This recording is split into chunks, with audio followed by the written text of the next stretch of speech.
My name is Arthur Miller and I made the biggest mistake of my life on a Tuesday afternoon. Not because I lost money.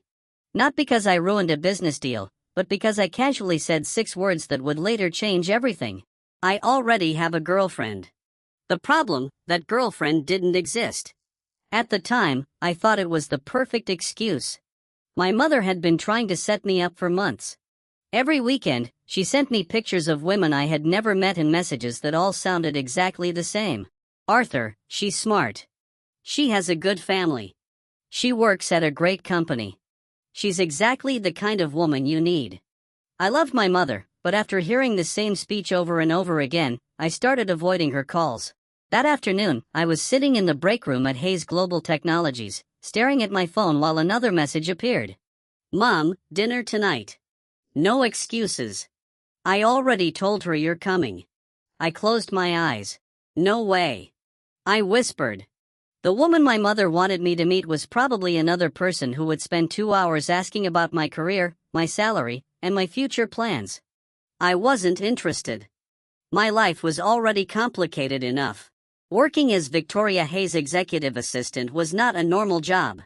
Most people thought being an assistant meant scheduling meetings and bringing coffee. They were wrong. Victoria Hayes was the CEO of Hayes Global Technologies, a company worth billions of dollars. She was only 29 years old, but she had built a reputation that scared even experienced executives. She was brilliant, demanding, impossible to impress. People in the company called her the Ice Queen when she wasn't around, not because she was cruel, because she never showed weakness. And somehow, for the past 3 years, I was the only person who could get close to her. I knew when she skipped lunch. I knew when she was pretending not to be stressed. I knew when she wanted advice, but didn't want to ask for it. The problem was I also knew I was falling for her, which was exactly why I kept my distance. Victoria Hayes was a billionaire CEO. I was Arthur Miller, a 26-year-old employee who still drove the same car I bought after college. There was no chance. So, when my mother pushed another blind date on me, I decided to end it quickly. I replied, "Fine, I'll go." But I needed an escape plan. That's when my coworker Daniel walked into the break room. "You look like someone just told you the company is bankrupt." I looked up. Worse. My mother arranged another blind date. Daniel laughed again. "Yes. Again." He shook his head. "Arthur, you're 26. You act like you're 80. I'm busy." "You're always busy." "That's because I work for Victoria Hayes." Daniel raised an eyebrow. "Or because you're secretly in love with your boss." I almost dropped my phone. "What?" He laughed. "Relax. Everyone knows." "No one knows." "Arthur, you look at her like she invented oxygen." I immediately looked away. "That's ridiculous." Daniel smiled. "Then prove it. Go on your date tonight." "I will. And I'll tell my mom everything went well." Daniel narrowed his eyes. "You're lying." I sighed. "I just don't want another lecture." "Then tell them you're unavailable." I tried that. And my mother said she already canceled her plans for me. Daniel laughed. "You're trapped." Exactly. I was trapped. So I made the decision that would eventually come back to destroy my peaceful life. I invented a girlfriend. That evening, I arrived at the restaurant my mother chose. The woman sitting across from me was actually very nice. Her name was Emily Carter. She worked as a financial analyst and seemed genuinely interested in conversation. But the moment she asked, "So, Arthur, what kind of woman are you looking for?" I panicked. I don't know why. Maybe because I was tired. Maybe because I was afraid. Maybe because deep down I already knew the answer. The woman I wanted was someone I could never have. So, I smiled and said, "Actually, I should tell you something." Emily looked curious. "What?" "I have a girlfriend." The silence lasted several seconds. "Oh." I nodded. "Yes." "Then why are you here?" I had no answer. Because I wasn't actually dating anyone. Because I was terrible at lying. Because I had just created a problem for myself. Finally, I said, "My family doesn't know. They keep arranging dates, so I needed a way to stop them." Emily stared at me. Then she laughed. You made up a girlfriend? I looked embarrassed. Yes. That's honestly the strangest excuse I've ever heard. I know, but kind of impressive. I smiled. So, you won't be angry? No. She shook her head. But now I'm curious about what? Who is this imaginary woman? I froze. I needed a name.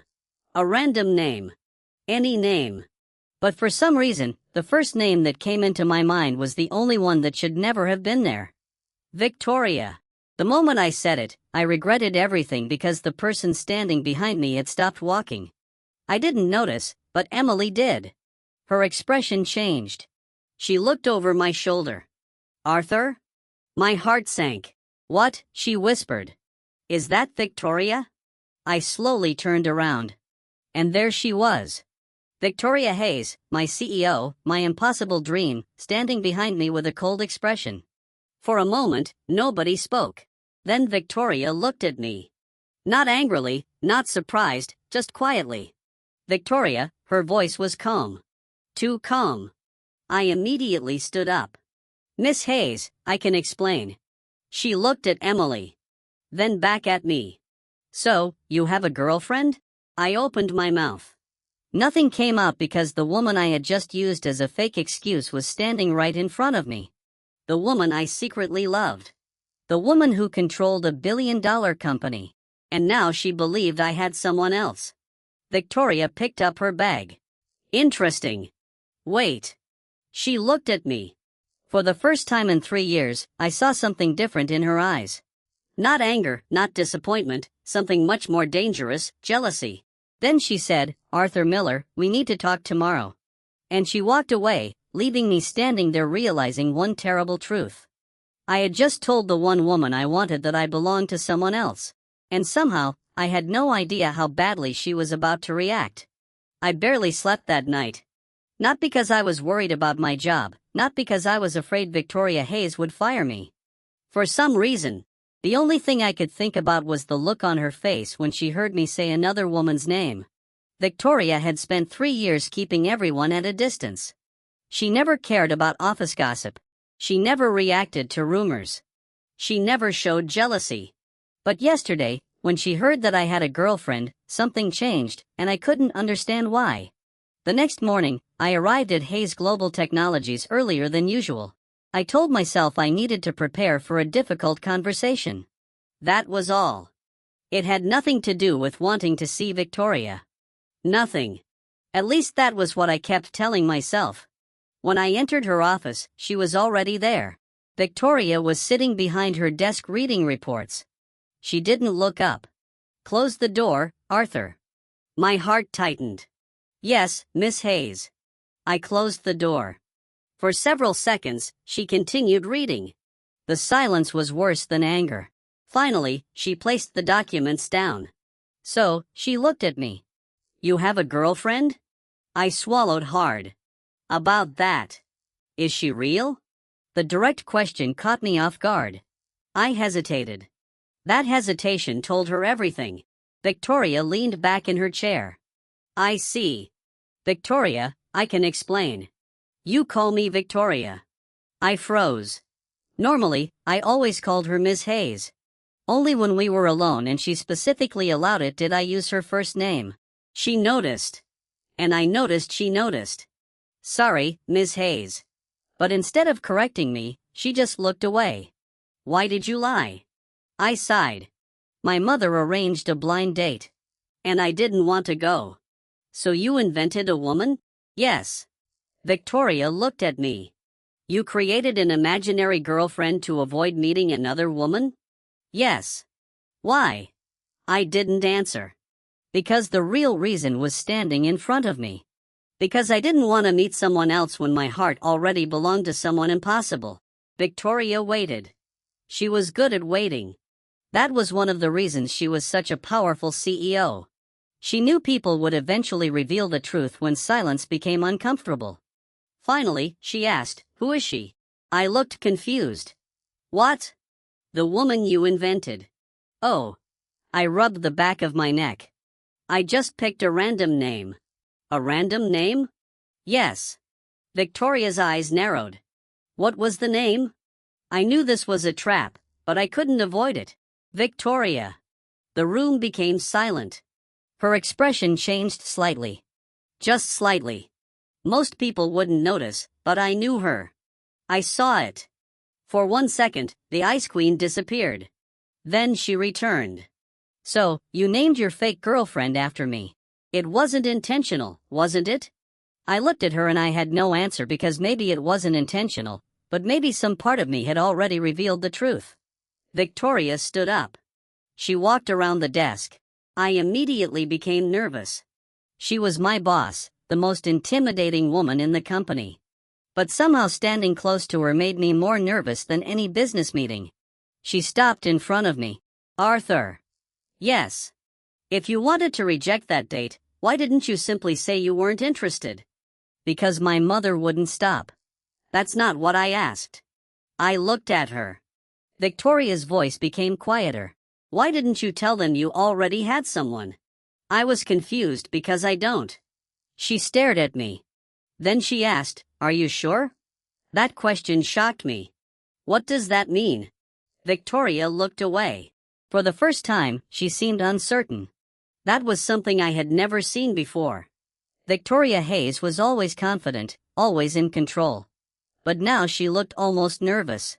Then she picked up a pen from her desk. It was a black fountain pen. I recognized it immediately. Everyone in the company knew that pen. It was a limited edition collector's item, a gift from a famous designer. The value was rumored to be around $1 million. I had once asked her why she kept such an expensive pen on her desk. She said, because people value things differently. I never understood what she meant until that moment. Victoria held the pen in her hand. Then she looked at me. Arthur, do you know what annoys me? I shook my head. No. You can negotiate with investors worth hundreds of millions of dollars. You can solve problems that executives can't handle. You can stand beside me when everyone else is afraid. She paused. But when it comes to yourself, you act like you're invisible. I didn't know what to say.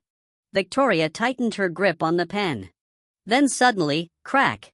The sound shocked me. The $1 million pen broke in her hand. I stared at her. Victoria. She placed the broken pen on the desk. Her expression remained calm, but her eyes were different. Do you know why I broke it? I shook my head. No. Because I'm tired of watching you pretend you don't matter. I froze. She stepped closer.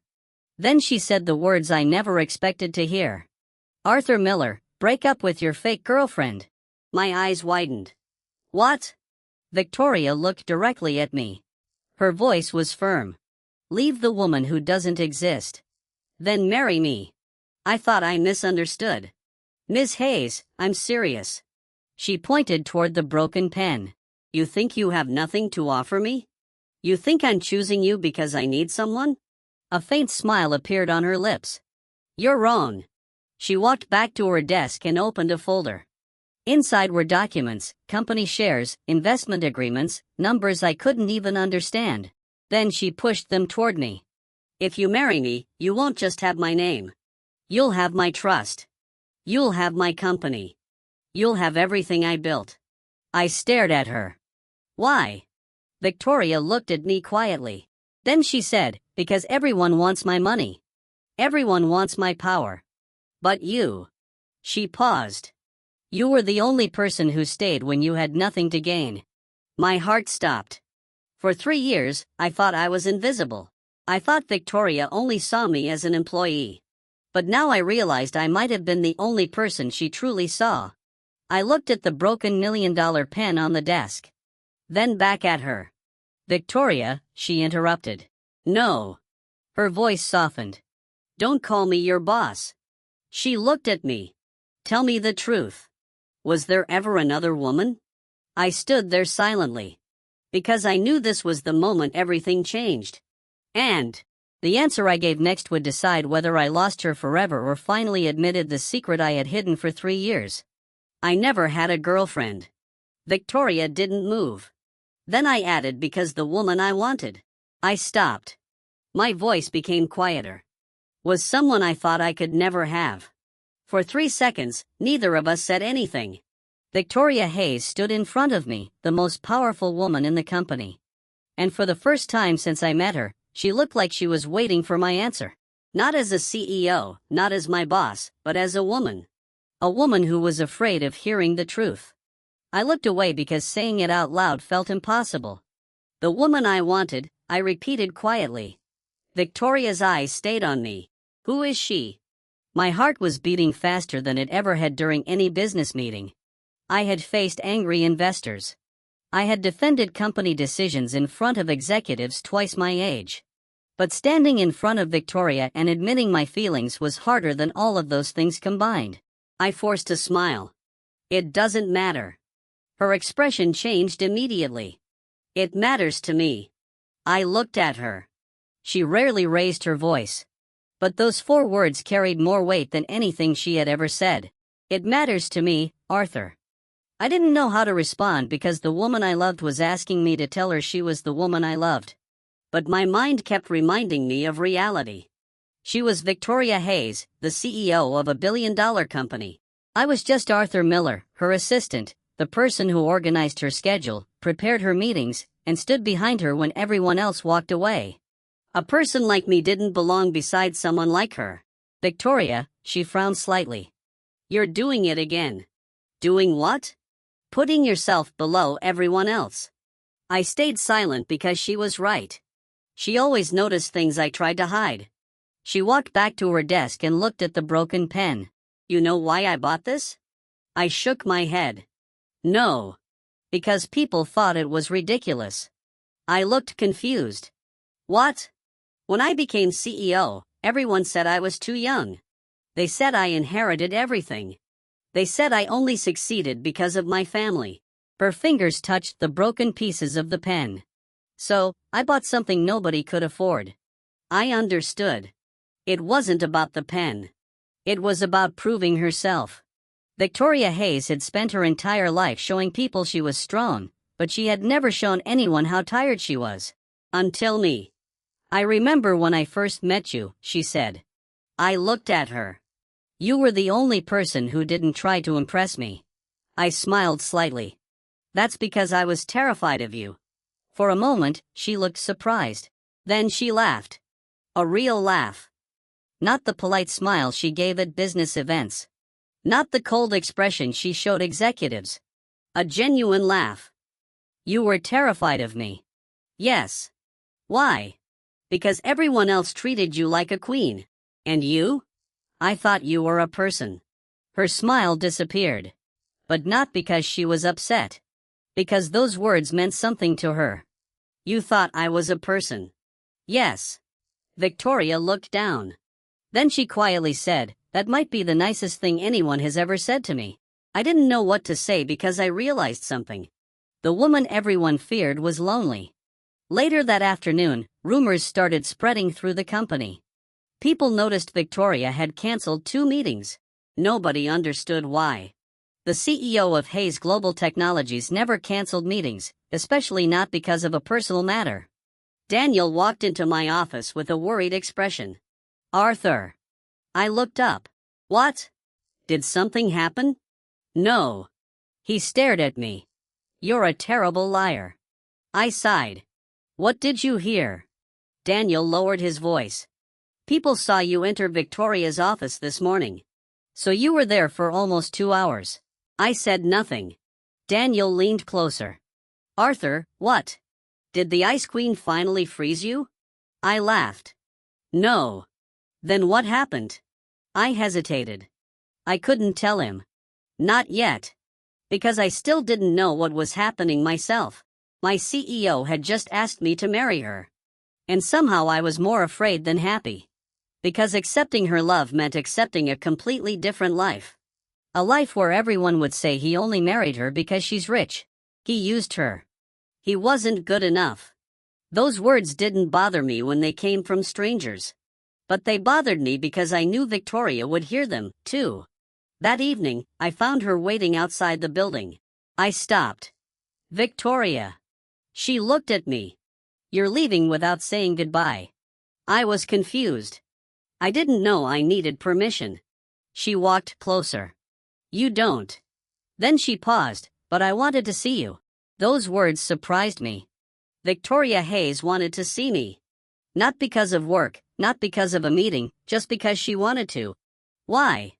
She looked at me seriously. Because you still haven't answered my question. I knew exactly what she meant. Victoria, no. She stepped closer. I don't want excuses. I don't want you to tell me I'm your boss. I don't want you to tell me you're not good enough. Her eyes met mine. I want the truth. The street was quiet. For once, I had nowhere to hide. So, I finally said it. The woman I wanted was you. Victoria froze. Even though she probably expected it, hearing it was different. I fell in love with you 3 years ago. Her eyes softened, but I never said anything because I knew who you were. And who am I? I smiled sadly. Someone everyone wants. Your investors want your approval. Your employees want your respect. Your competitors want your secrets. But I looked at her. I just wanted you to be happy. Victoria didn't speak. Then she asked, Arthur, do you know what I wanted? I shook my head. She stepped closer. I wanted someone who didn't care about Victoria Hayes. I wanted someone who cared about me. My breath stopped because for the first time I understood. She wasn't choosing me because I was useful. She wasn't choosing me because I was special.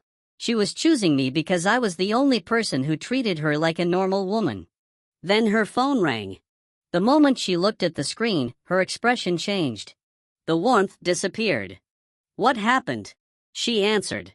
Repeat that. I watched her face become serious. After a few seconds, she ended the call. What is it? She looked at me. The board found out about us. She nodded and they don't approve. I felt my heart sink. Victoria, I don't want to cause problems for you, but she interrupted me. No. Her voice was firm. You still don't understand. She stepped closer. The problem isn't that they think you're not worthy of me. I looked at her. Then what? A cold smile appeared on her face. The problem is they think I'm not worthy of you. I stared at her and in that moment I realized something. Victoria Hayes wasn't asking me to become part of her world.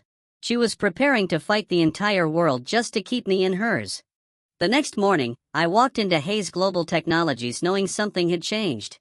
Usually when I entered the building, people greeted me casually. Morning, Arthur. Coffee run again. Big meeting today. But that day, the conversation stopped when I walked past. People looked at me. Some whispered. Some immediately looked away when I noticed. I didn't need anyone to explain. The news had spread. The CEO of Hayes Global Technologies was interested in her assistant. And in a company where everyone measured people by status, money, and power, that was enough to create chaos. Daniel walked toward me with a serious expression. You saw it. I looked at him. Saw what? He handed me his phone. On the screen was a business article.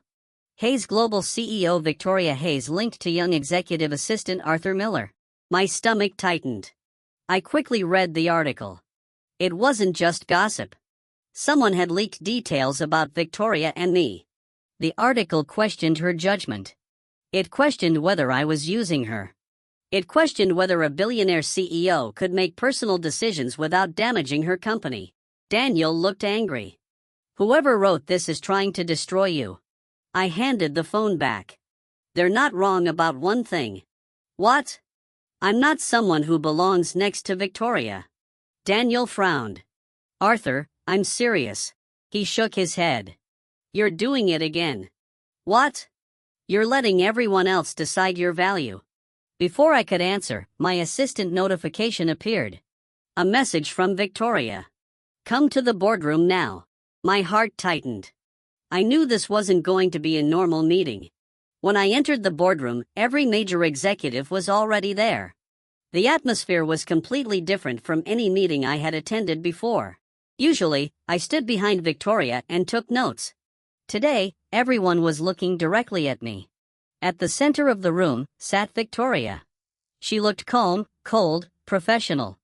The CEO was back. One of the board members, Richard Coleman, spoke first. Arthur Miller. Yes. Do you understand why you are here? I nodded. Because of the rumors. Not rumors. Richard pushed a document across the table. Concerns. I looked at the paper. It was a report about my background, my education, my salary, my position in the company, everything about me. Richard continued, Miss Hayes is the face of this company. She cannot allow personal emotions to affect business decisions. I looked at Victoria. She remained silent. That scared me more than anything because I knew her. When Victoria was quiet, it meant she was controlling herself. Another executive spoke. Arthur, nobody is questioning your character. I almost laughed. They absolutely were. They were just saying it politely. The man continued, but you have to understand how this looks. A young employee suddenly becomes close to the CEO. People will assume he wants something. I clenched my hands because those were exactly the words I feared. Victoria finally spoke. Are you finished? The room became silent. Her voice was calm, but everyone immediately stopped talking. Richard looked at her. Victoria, we are trying to protect the company.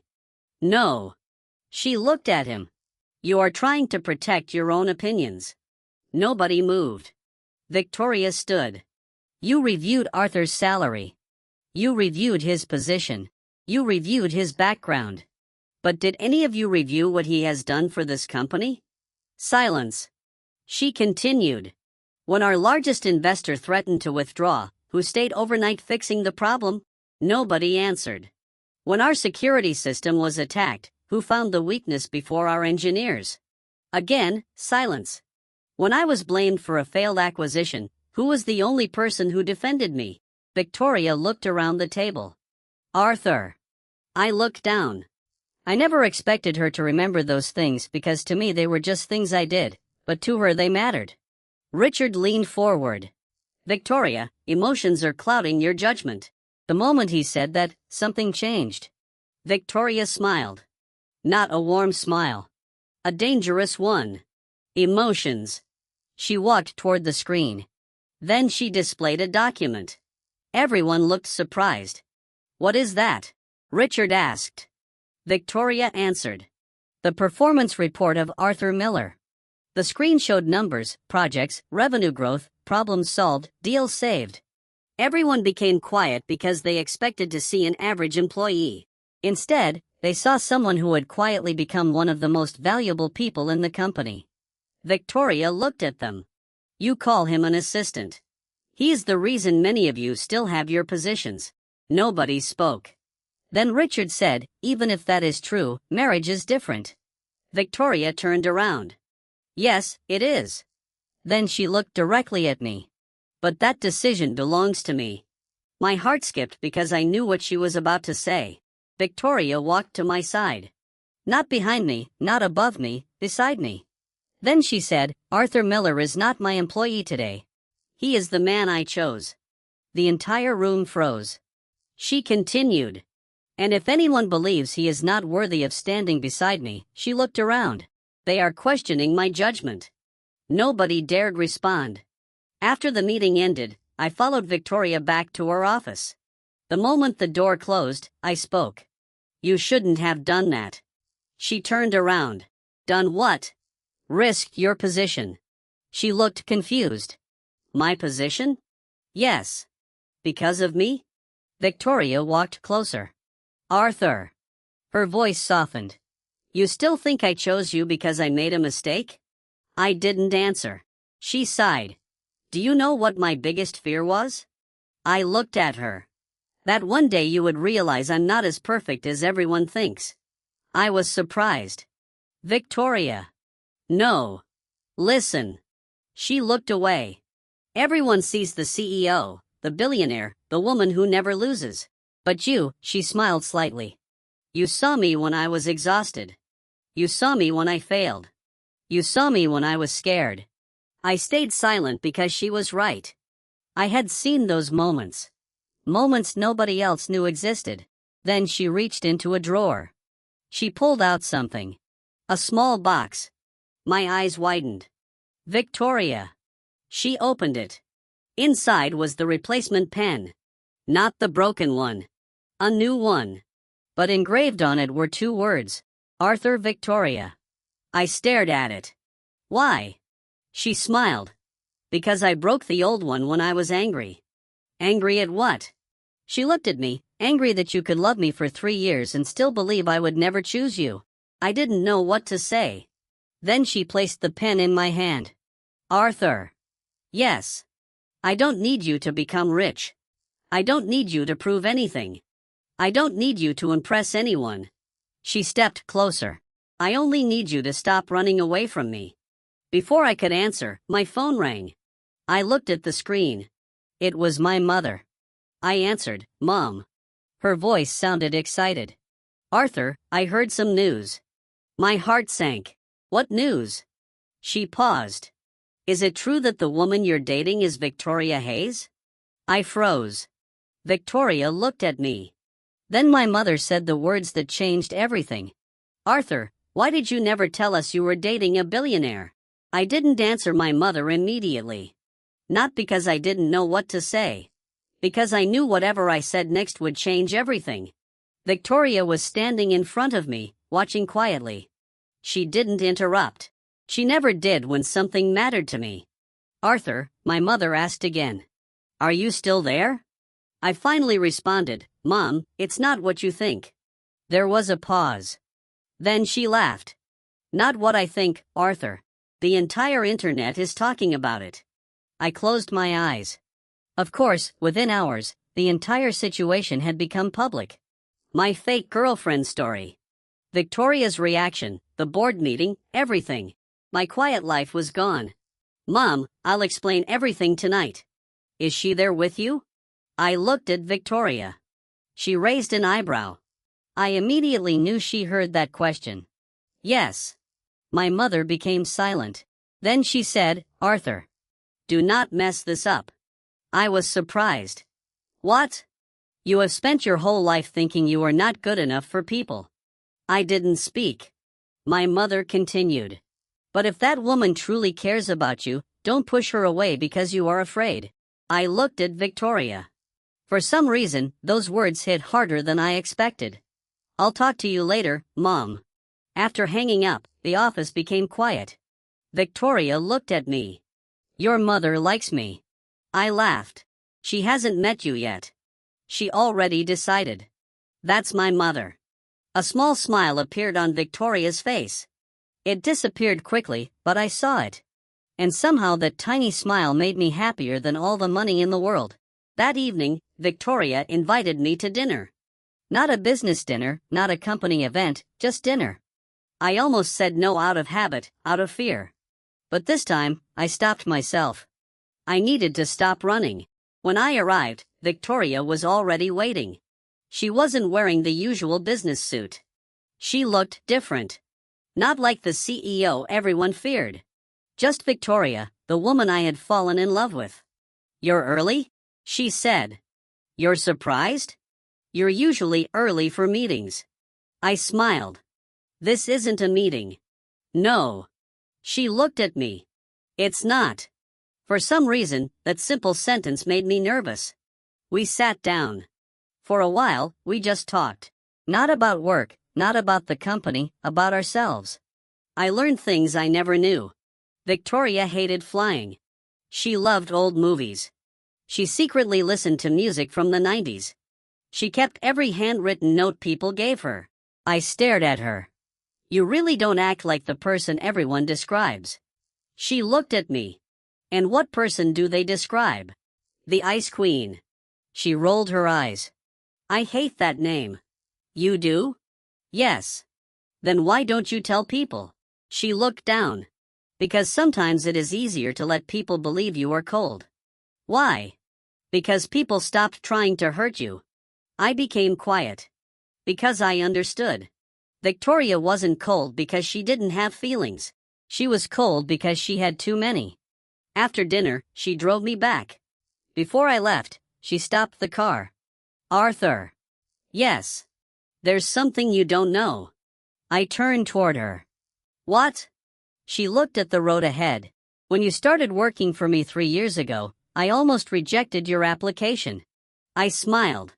Honestly, that makes sense. She shook her head. Not because you weren't qualified. Then why? Because your resume was too ordinary. I was confused. My resume? Yes. She looked at me. Everyone who applied wanted something from me. Money, connections, a better position. But you wrote something different. What did I write? Victoria smiled. You wrote that you wanted to help build something meaningful. I remembered. During my interview, they asked me why I wanted to work at Hayes Global. My answer was simple. Because I wanted to work somewhere my efforts mattered. Victoria continued. After the interview, my assistant told me not to hire you. Why? Because you didn't seem ambitious enough. I laughed. That sounds terrible. It was wrong. She looked at me. You weren't chasing power. You were chasing purpose. I didn't know what to say. Then she said something that surprised me.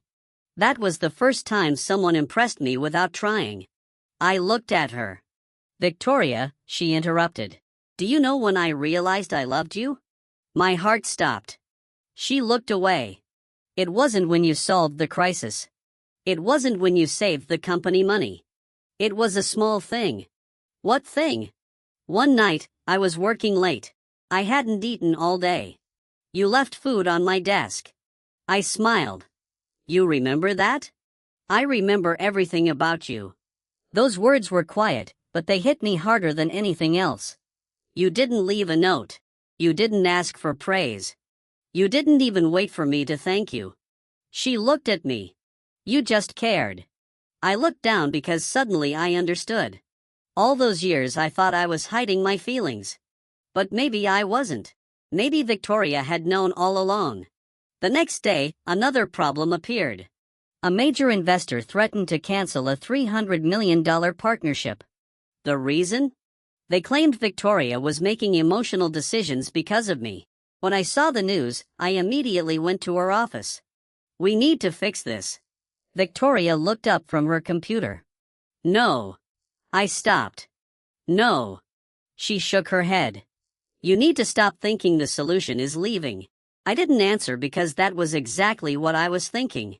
If I disappeared, maybe nobody could attack her. Victoria stood. Arthur. Yes. 3 years ago, you helped me save this company. You never asked for anything. Today I'm asking you for something. What? She looked directly at me. Stay. I was silent. Stay and let me choose you. My heart moved. But before I could answer, the office door suddenly opened. Richard Coleman walked in. His expression was serious. Victoria. She turned. What? He looked at me, then back at her. The board has made a decision. Victoria's eyes narrowed. What decision? Richard placed a document on the table. If you continue this relationship. He paused. Then the board will vote to remove you as CEO. The room went silent. I looked at Victoria. This was exactly what I feared. My existence was threatening everything she built. But Victoria didn't look afraid. She looked determined. She picked up the document. Read it. Then slowly placed it back down. Richard expected her to panic. Instead, she smiled. Is that your final decision? Yes. Victoria looked at me. Then she said something that shocked everyone. Fine, I'll accept the vote. I froze. Victoria, but she continued because there is something you all forgot. Richard frowned. What? Victoria looked around the room. The company may belong to the shareholders, but my life belongs to me. And then she held my hand in front of everyone. Arthur Miller is not the reason I might lose this company. He is the reason I finally know what I'm willing to fight for. I realized at that moment the woman who controlled billions of dollars was willing to risk everything. Not for money, not for power, but for me. I had spent my entire life believing that love was something people like me had to earn. I thought I needed more money, a better career, a bigger house, a stronger reputation, something that would make me worthy. But standing beside Victoria Hayes in front of the entire board, I finally understood something. She wasn't looking for someone who could match her wealth. She was looking for someone who would stay when everything else disappeared. And that was the one thing I had always done. I stayed. After Richard left, I immediately turned to Victoria. Are you serious? She looked at me calmly. About what? You just told the board you're willing to risk losing your company. She nodded. Yes. Victoria. This isn't a small thing. I know. You spent your entire life building Hayes Global. Yes. And you're willing to lose it. She looked at me. No. I was confused. No. She walked closer. I'm willing to fight for it. Then she pointed at herself, but I'm not willing to lose myself just to keep something that everyone else controls. I didn't know how to respond because she was right. I had always thought Victoria's company was everything to her. But maybe I was wrong. Maybe the company was only important because it represented her freedom, her ability to choose her own life. I don't want to be the reason you suffer, I said. Victoria's expression changed. Not anger, disappointment. Arthur. Yes. Do you really think I would choose someone who makes me suffer? I stayed quiet. She sighed. This is what I mean. What? You keep deciding what is best for me without asking what I want. That sentence hit me because she was right. I was doing the same thing everyone else did. I was treating Victoria like someone who couldn't make her own decisions. I'm sorry. She looked at me. For what? For thinking I had to save you from your own choices. For a moment, she said nothing. Then she smiled. A small warm smile. That's the first smart thing you've said today. I laughed. You're impossible. And you love me anyway. I froze. Victoria realized what she had said. For once, the confident CEO looked embarrassed. She looked away. I mean. I smiled. No. She looked back. No, I like hearing that. Her expression softened. The next few days became a battle. Not between Victoria and me, between Victoria and everyone who thought they could control her.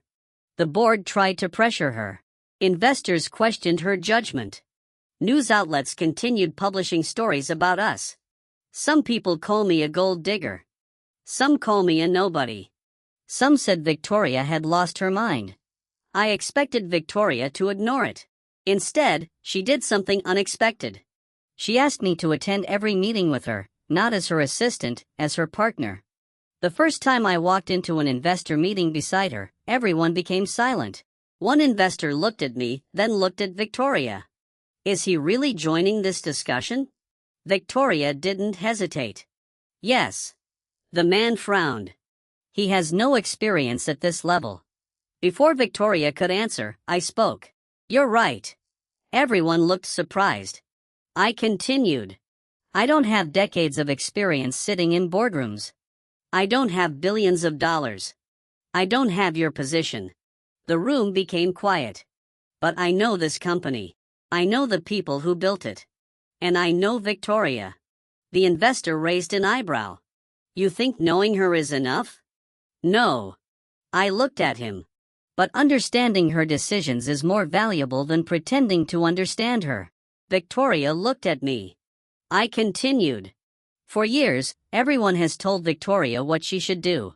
Who she should work with, what risks she should take, what image she should maintain, but nobody asks what she actually wants. The room went silent. The investor looked at Victoria, and for the first time, he seemed to understand something. Victoria wasn't weak because she cared about someone. She was stronger because she finally had someone who cared about her. That night, Victoria and I stayed late at the office. The building was almost empty. She sat on the sofa looking exhausted. You know. I looked at her. What? I never thought you would actually stand up in that meeting. I smiled. I was terrified. She laughed softly. You didn't look terrified. I was. Why didn't you show it? I shrugged. Because you always looked scared, too. Victoria looked surprised. Me? Yes. She shook her head. I never looked scared. You did. When? I smiled. Every time someone disappointed you, she became quiet. You noticed that? Of course. She looked away. Nobody had ever said that to her because everyone saw Victoria Hayes as someone who didn't need anyone. But I saw the truth. She didn't need someone. Not to save her. Just to remind her she wasn't alone. A week later, something unexpected happened. The board called an emergency meeting. Everyone expected the final vote. Either Victoria would keep control or she would lose her position. When we entered the room, Richard was already waiting. He looked different, less confident. Victoria noticed. What happened? Richard didn't answer immediately. Instead, he looked at me. Arthur Miller. Yes. I owe you an apology. I was surprised. For what? He placed a document on the table. We investigated the accusations against you. I looked at Victoria. She looked equally surprised. Richard continued, the rumors claimed you used your relationship with Victoria to gain influence. He paused. The investigation found the opposite. I frowned. What does that mean? Richard opened the document. 3 major deals that saved this company were influenced by your decisions. I was shocked. I was just doing my job. Richard nodded. That's exactly the problem. The people who wanted to remove you assumed you were chasing power. But the evidence showed you repeatedly refused promotions, bonuses, and shares. Nobody spoke because everyone knew the truth. I never wanted Victoria's money. I never wanted her company. I only wanted her. Richard looked at Victoria. The board has changed its position. Victoria remained calm and he took a breath. The board approves your relationship. I looked at Victoria. She didn't smile. She simply reached for my hand under the table. A quiet gesture, but I understood. This was her way of saying we won. Later that night, Victoria and I walked outside the building. You were right. She said about what? You never wanted anything from me. I smiled. I wanted something. She stopped. What? I looked at her. You for once. Victoria Hayes had no answer. Then she smiled. A real smile. You know something, Arthur? What? You are the only person in the world who could make me break $1 million pen. I laughed. That pen is still a problem. She shook her head. No. She stepped closer. That pen was the moment I stopped pretending. Pretending what? That I didn't love you. My heart stopped. Then she whispered, and now I'm done pretending. I looked at the woman in front of me, the billionaire, the CEO, the ice queen, the woman who had everything. And somehow she had chosen me. But I didn't know yet that the biggest challenge was still waiting because someone from Victoria's past was about to return. And this time, the person trying to separate us wasn't the board. It was someone who knew exactly how to hurt her. For the first time in my life, I understood what it felt like to have someone choose me without hesitation. Victoria Hayes could have chosen anyone. A billionaire, a famous investor, a powerful executive, someone who would make the world say she had found an equal. Instead, she chose me. Arthur Miller, the man who once lied about having a girlfriend because he was too afraid to admit who he actually loved. For a few weeks, everything felt perfect. Victoria stopped hiding her feelings. She no longer pretended. She only saw me as an employee. She held my hand in public. She introduced me to important people. She even started calling me by my first name in front of executives. And every time someone looked surprised, she didn't care. One morning, I walked into her office with coffee. She looked up from her computer. You're late. I checked my watch. I'm 3 minutes early. She nodded. Seriously? Exactly. I laughed. You're complaining that I'm early? Yes. Why? Because now I have no reason to be annoyed with you. I smiled. You're looking for reasons. Maybe. Why? She leaned back. Because I like when you argue with me. I raised an eyebrow. The Ice Queen likes arguments. Only with you. That was Victoria. Cold to the entire world. Different with me. But happiness never stays untouched forever. And I learned that when someone from Victoria's past walked back into her life, his name was Alexander Reed. Everyone in the business world knew him. The heir of Reed Capital, a man who had built his reputation through investments, influence, and family connections. And more importantly, he was Victoria's former fiancé. I found out the same way everyone else did through the news. Alexander Reed returns to New York after 5 years overseas. Sources say reunion with Victoria Hayes possible. I stared at the headline. My chest tightened. Not because I didn't trust Victoria. I did, but because I suddenly remembered the difference between us. Alexander belonged in her world. I didn't. Daniel noticed my expression. You saw it. I put down my phone. Yeah. Don't do this. I looked at him. Do what? Start convincing yourself you're not enough. I didn't answer because he knew me too well. Daniel sighed. Arthur, she chose you. I know. Then why are you worried? Because some part of me was afraid. Not that Victoria would leave. But that one day she would realize everyone else was right. That she belonged with someone like Alexander. That afternoon, Alexander came to Hayes Global. I saw him for the first time when I entered Victoria's office. He was everything people expected. Tall, confident, expensively dressed. The kind of person who looked like he had never questioned his place in the world. He looked at me, then at Victoria. Is this him? Victoria's expression immediately changed. Yes. Alexander smiled slightly. Arthur Miller. He extended his hand. I shook it. Nice to meet you, but his smile didn't reach his eyes. Interesting. I frowned. What? Victoria stepped forward. Alexander. He ignored her. I always wondered what kind of man could make Victoria choose someone unexpected. The room became quiet. I knew exactly what he was doing. He wasn't insulting me directly. He was making me feel like I didn't belong. I released his hand and Alexander looked at me. I'm still wondering. Before I could answer, Victoria spoke. Enough. Her voice was cold. The same voice she used in board meetings. Alexander looked surprised. Victoria, no. She walked beside me. You don't get to walk into my company and disrespect someone I care about. Alexander's expression changed. Someone you care about? Yes. She looked directly at him. My future husband. My heart stopped. Even though I knew how she felt hearing her say it still affected me. Alexander became silent. Then he laughed. You're serious? Very. He looked at me again. You really think this is going to last? I wanted to answer, but Victoria spoke first. Yes. Alexander looked at her. You're choosing him over everything we planned. Victoria's expression became colder. We planned nothing. That's not what you said 5 years ago. Silence. I looked at Victoria.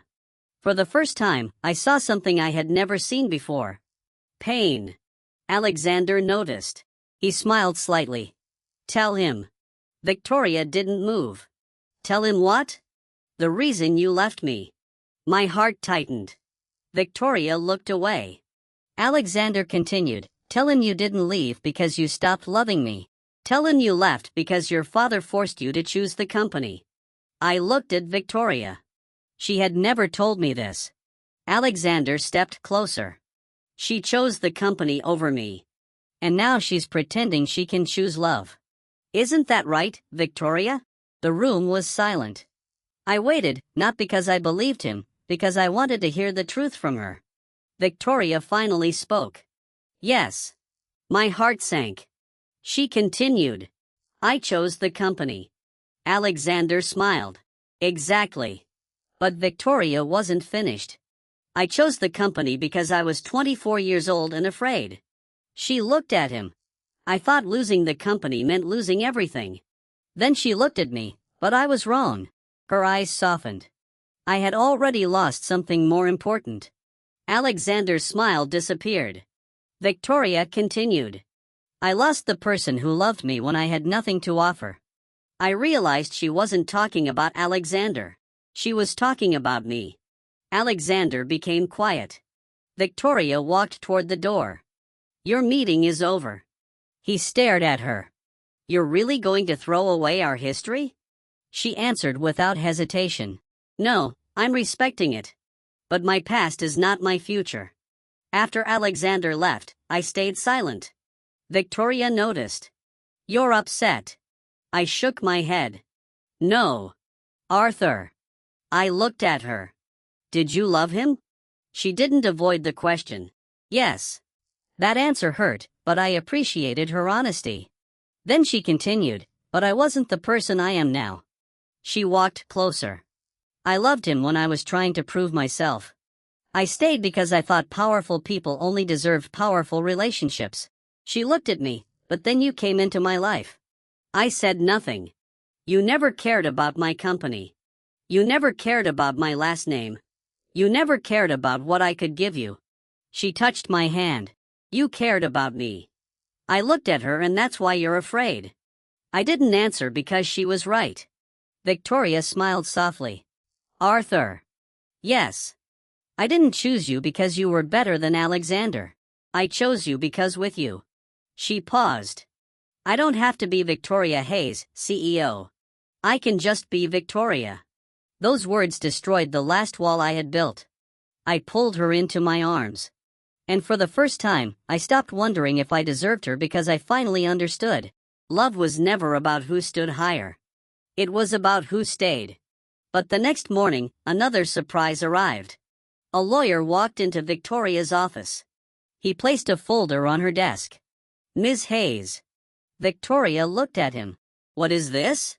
The lawyer took a breath. Your father's final trust agreement. Victoria froze. My father's. Yes. Why are you giving this to me now? The lawyer looked at me, then back at her. Because the agreement contains one condition. Victoria opened the folder. Her face changed. I stepped closer. What does it say? She looked at me, and for the first time since I met her, Victoria Hayes looked completely shocked. Arthur, what? She whispered. My father knew about you. When Victoria said those words, I felt like the entire world stopped. My father knew about you. I stared at her. What do you mean? She looked down at the document in her hands. Her expression was completely different from before. Not the confident CEO. Not the woman who could control a room full of executives. Just Victoria, confused, surprised, almost emotional. The lawyer stood quietly beside us. Mr. Hayes included specific instructions in his final trust agreement. Victoria looked at him. What instructions? The lawyer opened another page. Before any transfer of controlling assets, he required verification of the person standing beside you. Victoria frowned. Standing beside me? Yes. The lawyer looked at me. Arthur Miller. I froze. Me? Victoria looked equally shocked. The lawyer nodded.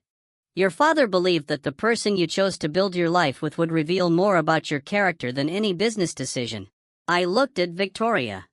She slowly sat down. My father never met Arthur. The lawyer smiled slightly. He did. Victoria looked up. What? He met him 3 years ago. My mind went blank. 3 years ago. That was when I first started working at Hayes Global. The lawyer continued. Mr. Hayes visited the company under a different name. He wanted to see how people treated him when they didn't know who he was. Victoria looked at me. I remembered that day. A middle-aged man had come into the office asking for help. Many employees ignored him. Some treated him impatiently, but I had helped him find the right department. I had even walked him there myself. The lawyer looked at me. You were the only person who treated him with respect. I couldn't believe it. That was him. Victoria nodded slowly. I remember. Her voice became quiet. You came back late that day. I looked at her. You noticed? I noticed. Everything about you. That sentence still surprised me even after everything. She continued. You told me someone needed help. I smiled. I didn't know he was your father. I know. She looked at me. That was the point. The lawyer placed the final document on the table. Mr. Hayes wrote one final condition. Victoria opened it. Her eyes moved across the page. Then she stopped. "What does it say?" I asked. She didn't answer immediately. Finally, she read, "My daughter has spent her life choosing responsibility over happiness." The room became quiet. If she ever finds someone who chooses her without wanting what she owns, protect that person. Victoria's eyes became red. I had never seen her like that. Not in meetings. Not during company crisis. Not when facing investors. Never. "My father," she stopped. The lawyer continued. "Mr. Hayes transferred additional voting rights into a private trust." Victoria looked confused. "Why?" "Because he believed your biggest weakness was believing you had to handle everything alone." She looked at me, and he believed Arthur Miller was the person who could remind you that you didn't. I didn't know what to say. Because somehow a man I barely knew had understood something about me and Victoria better than we understood ourselves. A month later, the biggest announcement in Hayes global history was made. Not a merger, not an acquisition, not a billion-dollar investment, something much more personal. Victoria Hayes was getting married. And the man standing beside her was not a billionaire, not a celebrity, not a powerful businessman. It was me, Arthur Miller. The same man who once invented a fake girlfriend to avoid a blind date. The same man who believed he had no chance with the woman he loved. The same man who thought love was something reserved for people with more money and more status. I was wrong. On the morning of the wedding, I was nervous. More nervous than any presentation. More nervous than any business negotiation. Daniel adjusted my suit. "You look terrified." "I am." "You're marrying Victoria Hayes." "Yes." "The woman who controls billions of dollars." "Yes." "The woman who broke $1 million pen because she was jealous." I looked at him. "That sounds worse when you say it." Daniel laughed. "Arthur, do you know what's funny?" "What?" "She didn't fall for you because you became someone important." He smiled. "She fell for you because you were the only person who never tried to become important in front of her." I smiled. Maybe he was right.